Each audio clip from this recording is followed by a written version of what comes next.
Assalamualaikum warahmatullahi wabarakatuh. Alhamdulillahi rabbil alamin. Wassalatu wassalamul atammanil akmalani ala al-mab'uthi rahmatan lil alamin. Wa ashhadu an la ilaha illallah wahdahu la syarikalah. Wa ashhadu anna Muhammadan abduhu wa rasuluh. Sallallahu alaihi wa ala alihi wa sahbihi wa sallama tasliman katsira. Tsumma amma ba'd. Alhamdulillah, puji syukur kita haturkan kehadirat Allah Subhanahu wa taala. Di kesempatan ini kita bisa melaksanakan kajian bersama yang diselenggarakan oleh FKIM ya. Forum Kajian Islam Mahasiswa. Kajian Islam Mahasiswa, salah satu divisi kajian di bawah Yayasan Pendidikan Islam Al-Azhari atau YPIA yang berada di Pogong. FKIM biasanya lebih banyak mengarah pada kajian di sekitar kampus. Namun karena saat ini sedang lockdown dan mahasiswa juga lagi pada lockdown, maka rencana awal yang kita selenggarakan di Masjid Pogung Dalangan kita pindahkan menjadi kajian online.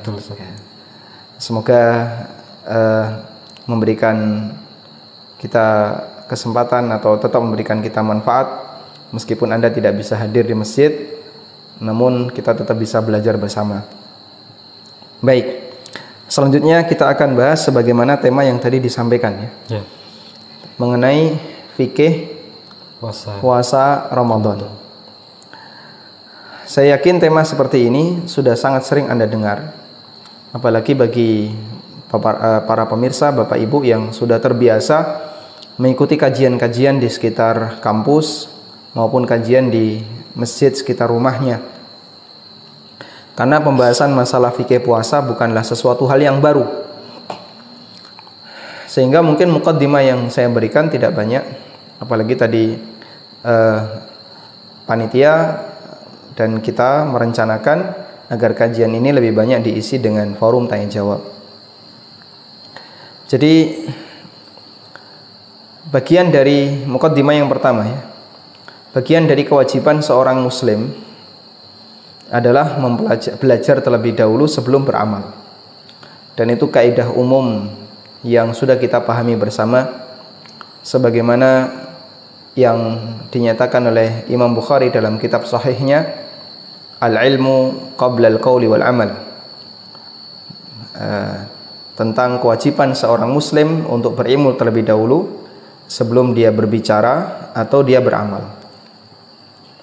Kemudian beliau berdalil dengan firman Allah Subhanahu wa taala, wa'lam annahu la ilaha illallah wastaghfir lidzambik. Ketahuilah bahasanya tiada Tuhan yang berhak disembah kecuali Allah, dan wastaghfir lidzambik, dan mintalah ampunan kepada Allah atas dosa-dosamu.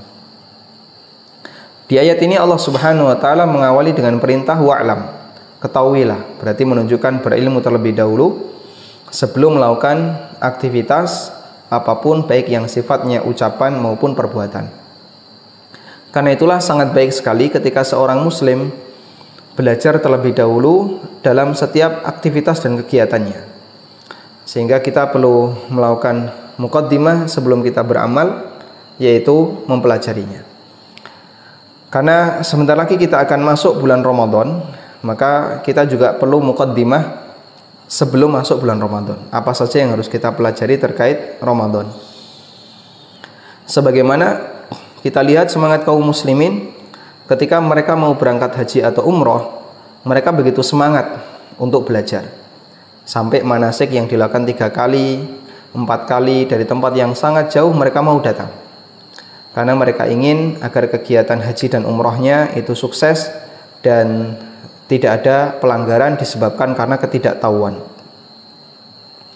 Berikutnya, terkait masalah Ramadan. Sebenarnya ada 2 hal yang perlu kita bedakan ya. Ada fikih puasa sendiri, ada fikih seputar Ramadan sendiri. Karena ibadah di bulan Ramadan itu tidak hanya puasa. Meskipun yang paling dominan puasa. Makanya kemudian diidentikan Ramadan adalah puasa dan puasa adalah Ramadan. Padahal puasa itu puasa ibadah sendiri, Ramadan itu ibadah sendiri. Sebelum ada kewajiban puasa Ramadan, kaum muslimin sudah melakukan ibadah puasa. Tapi bulannya tidak di bulan Ramadan. Bulannya adalah di bulan Muharram, tepatnya di tanggal 10 Muharram atau hari Asyura. Dan itu termasuk salah satu di antara hari yang dulu pernah dijadikan sebagai waktu puasa wajib bagi kaum muslimin, sebelum Allah Ta'ala wajibkan puasa Ramadan. Berarti ini menunjukkan bahasanya antara puasa dengan Ramadan itu dua hal yang berbeda. Dan yang istimewa, Allah Subhanahu wa Ta'ala letakkan amal ibadah puasa ini berada di sebuah bulan yang di situ ada banyak sekali kegiatan ibadah, yaitu di bulan Ramadan. Ada ibadah apa saja di bulan Ramadan? Coba kita hitung ya. Yang pertama puasa. Saya sebutkan yang mayor, ibadah yang besar. Yang pertama puasa. Yang kedua qiyamul lail. Di situ ada sholat tarawih.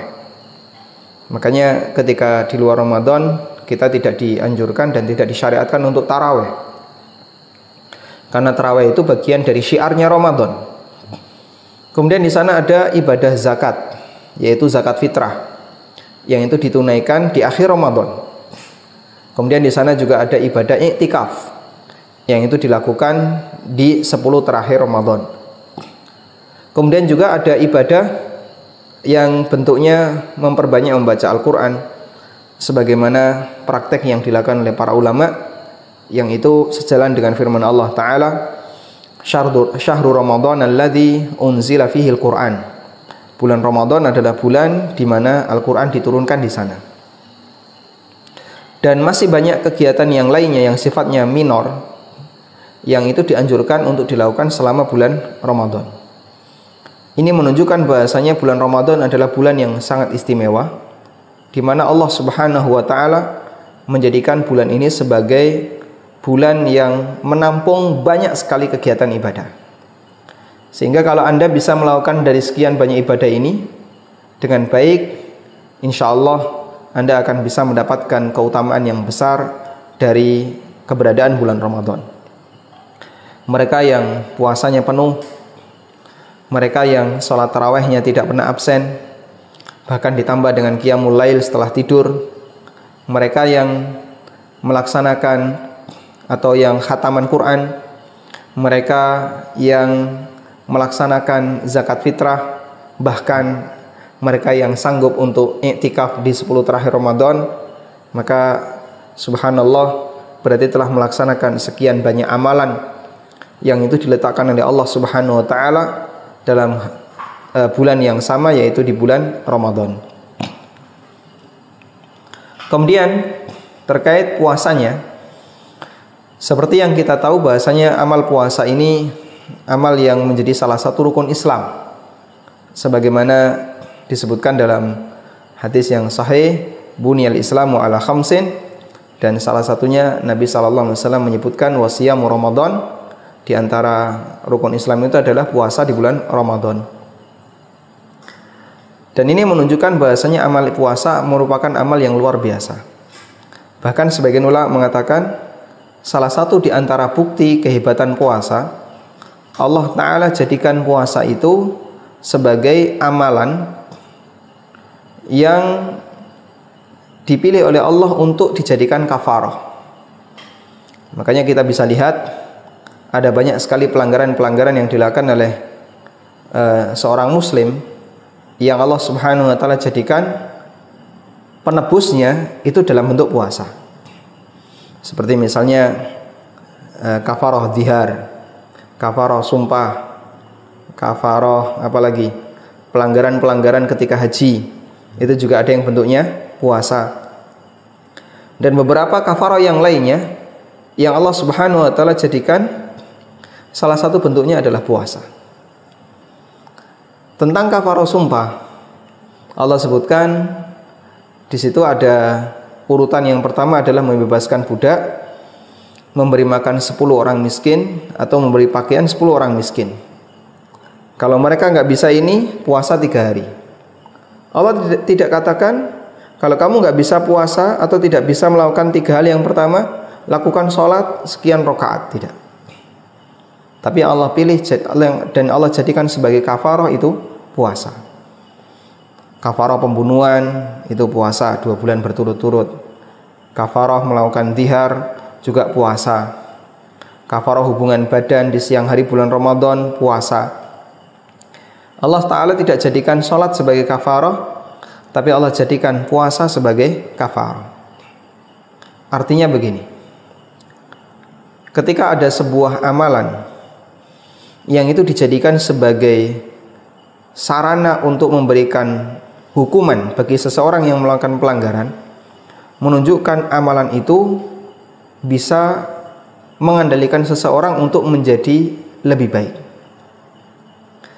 Bisa dijadikan sebagai sarana untuk mengendalikan seseorang agar dia lebih baik.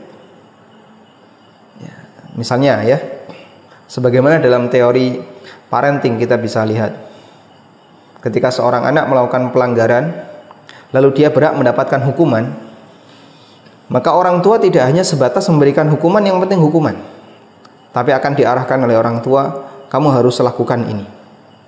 Apa tujuannya? Salah satunya mungkin, ini agar lebih mendidik dia untuk bisa semakin dewasa, untuk bisa semakin mandiri, untuk bisa semakin. Nah, ketika orang melakukan banyak pelanggaran-pelanggaran tadi, Allah Ta'ala jadikan hukumannya itu puasa, bukan sholat, bukan bukan haji atau umroh, tapi Allah jadikan puasa. Dan itu menunjukkan bahasanya amalan puasa itu bisa memaksa seseorang untuk bisa menjadi lebih tertata akhlaknya. Nah, itu salah satu di antara keistimewaan puasa. Nah, kemudian terkait masalah pembahasan puasa, fikihnya puasa, sebenarnya fikih puasa itu tidak banyak ya. Makanya ada 2 kajian dalam masalah ini.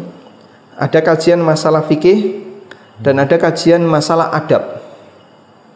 Ternyata dalam masalah puasa yang lebih dominan itu di posisi adab. Kalau fikihnya nggak begitu banyak. Misalnya rukun puasa itu tidak sebanyak sholat. Kalau rukun sholat kan sampai ada 12. Kalau rukun puasa cuma 2. Niat sebelum masuk subuh. Yang kedua, menghindari segala pembatal puasa sampai maghrib. Dari subuh sampai maghrib. Kalau orang sudah melakukan 2 hal ini, selesai, puasanya sah. Karena sebenarnya amal ibadah puasa itu amal yang bentuknya tark, amal yang bentuknya meninggalkan. Karena amal itu kan ada 2 bentuk ya. Ada yang bentuknya mengerjakan sesuatu, ada yang bentuknya meninggalkan sesuatu. Nah, puasa itu bentuknya meninggalkan sesuatu. Makanya orang kalau diam saja, dia sudah bisa berpuasa, sehingga tidak dibutuhkan ada latihan gerakan tertentu. Beda dengan sholat. Kalau sholat di situ ada rukun yang bentuknya gerakan, rukun yang bentuknya bacaan. Kalau orang tidak bisa melakukannya, maka bisa mengancam keabsahan sholat. Misalnya takbiratul ihram itu bentuknya bacaan, atau al-fatihah itu bentuknya bacaan. Kalau puasa orang tidak perlu latihan baca apa, tidak perlu. Menunjukkan kalau puasa itu amal yang sangat sederhana, sehingga dari sisi kajian fikihnya tidak cukup banyak dibandingkan kajian adabnya. Makanya yang lebih penting agar puasa kita adalah puasa yang berkualitas, yang lebih penting adalah mohon perhatikan semaksimal mungkin adab puasa. Adab puasa sebagaimana yang banyak dijelaskan oleh para ulama, menjaga diri dari segala bentuk potensi maksiat dan semua bentuk potensi pelanggaran atau terlalu berlebihan dalam masalah yang mubah. Kalau orang bisa melakukan seperti itu, insya Allah berarti dia menjaga adab dalam berpuasa. Wallahu ta'ala alam. Mungkin itu yang bisa kita sampaikan sebagai pengantar. Saya hanya menyebutkan garis besarnya saja, dan barangkali masih ada beberapa masalah yang belum dipahami terkait masalah puasa dan Ramadan, bisa kita sambung dengan forum tanya jawab. Wassallallahu ala nabiyyina Muhammadin wa ala alihi wa sahbihi wasallam.